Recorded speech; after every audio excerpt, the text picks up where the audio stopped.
Hey everyone, hopefully you're having a good day. My name's Andy. My channel's Finding Value. Scroll through the comments section. I think there's some really good comments here and questions. It says, "Hi folks, I suggest hearing an interview from Palisades Gold Radio. Steve St. Angelo and energy crisis will drive gold to new highs." There's some good points, answers for what will happen in a high energy cost environment. Would like to hear your remarks on that subject, Andy. And guys, I put a lot of thought into this.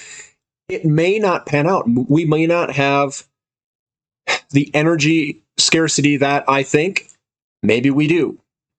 So what I do is I like looking at the ends of the spectrums. We don't have energy security. We find something new. We've got plentiful energy.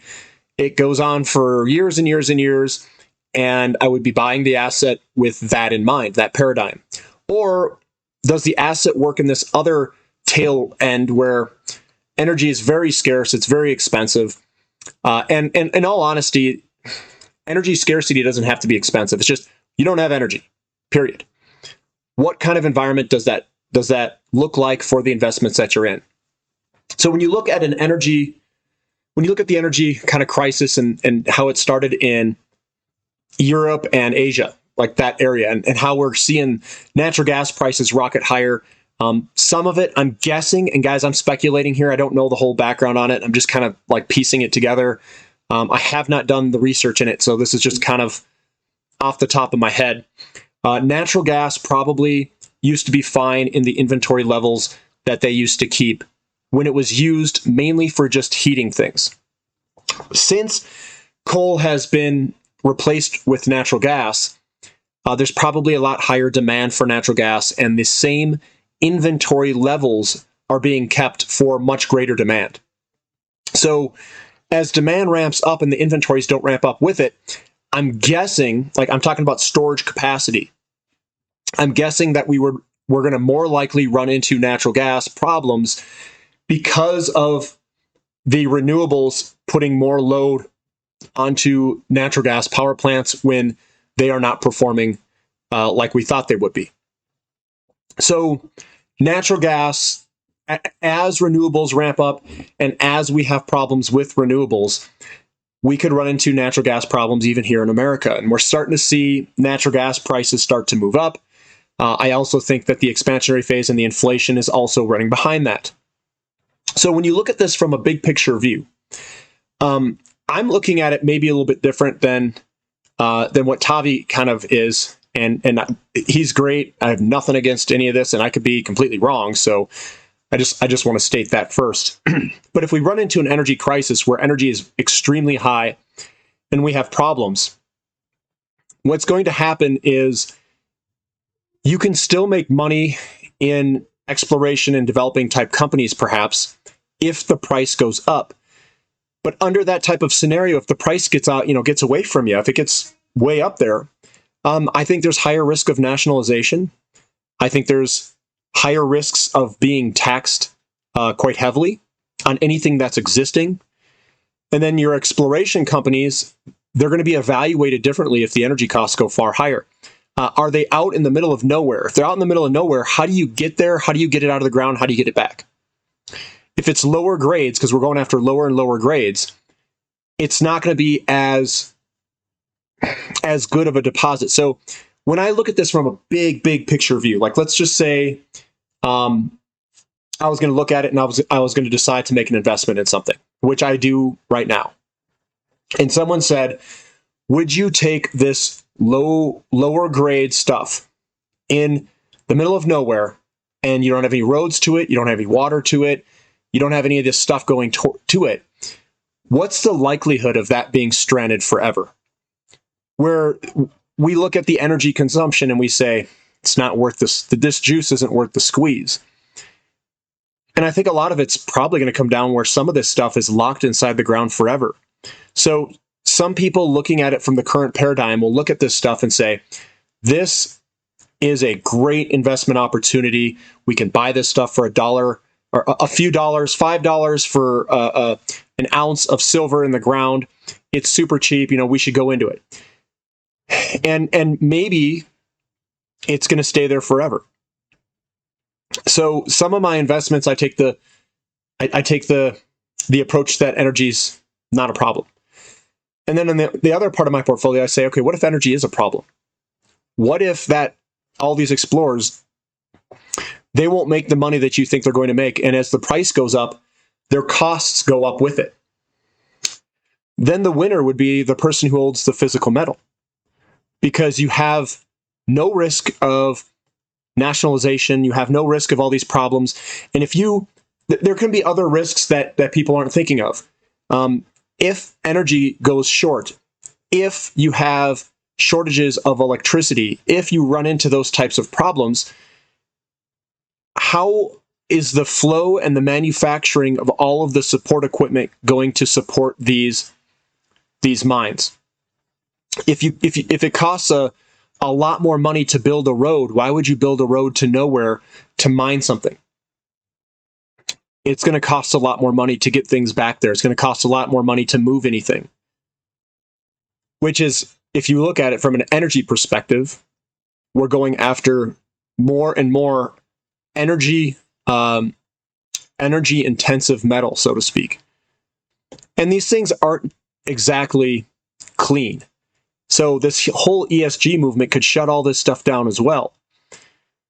So in my opinion, if I just want to be like a low risk, not really thinking about it type of person, where you say, I don't want the risk of ESG. I don't want the risk of energy crisis. I don't want the risk of nationalization. I don't want the risk of them not being able to put roads to this place, not running power to it. If there's mineral shortages and you got to run power to something, it's going to cost more to do all of these things. So your cost curves are all just going to rocket higher. If the cost curves are going to rocket higher, and that's really where the metals are bouncing off of, they're bouncing between a demand peak and a supply cutoff bottom, the cost curve. So it rides on the cost curve, and then it goes up sometimes, and it comes back. And where these mining companies make money is when it bounces off the cost curve. So when it comes up, and you come off that cost curve, you get that margin expansion. And that's where the mining companies make all their money. A royalty company makes money any which way, doesn't matter. It's making money if it just produces and it has volume. So the lower risk way is to have a royalty company, because it's a diversified stream of making money with cost curves going up. So that's where I hold the majority of my precious metals money, so to speak, is in royalty companies. And that's where I think is the lowest risk, highest returning area. And that's where I hit the low risk button. The physical metals are also the lowest risk, and I think that's a really good way to play it, because if your cost curves are going up, your metal prices will go up.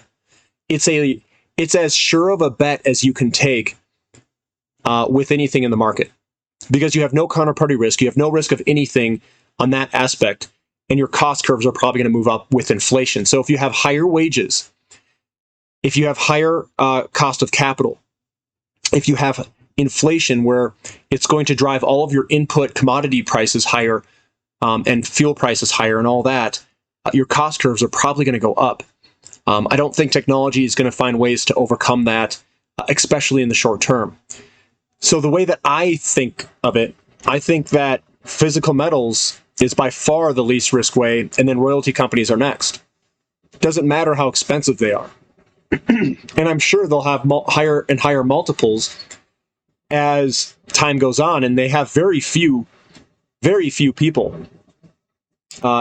hired at those companies. So if they go and they get paid more, you don't have that much of a cost, and everything is a percentage of volume and price. So that's where you're going to make all your money. So I would much rather take the bet in royalty companies than anything else, than even producing mining companies. Because if their cost curves go up and the price goes up relatively the same, you keep the same margin. While the royalty companies they're just getting 100 bills slamming in their face, just like fanning in there. It's like spitting out all over their company, because they're just raking in money. They don't have any costs. It was all negotiated before. So why do you think I'm going into Nova Royalty and all these other royalty companies? Because I don't want that risk. And if the risk is big enough and something gets nationalized, they have a diversified portfolio of all these different royalties.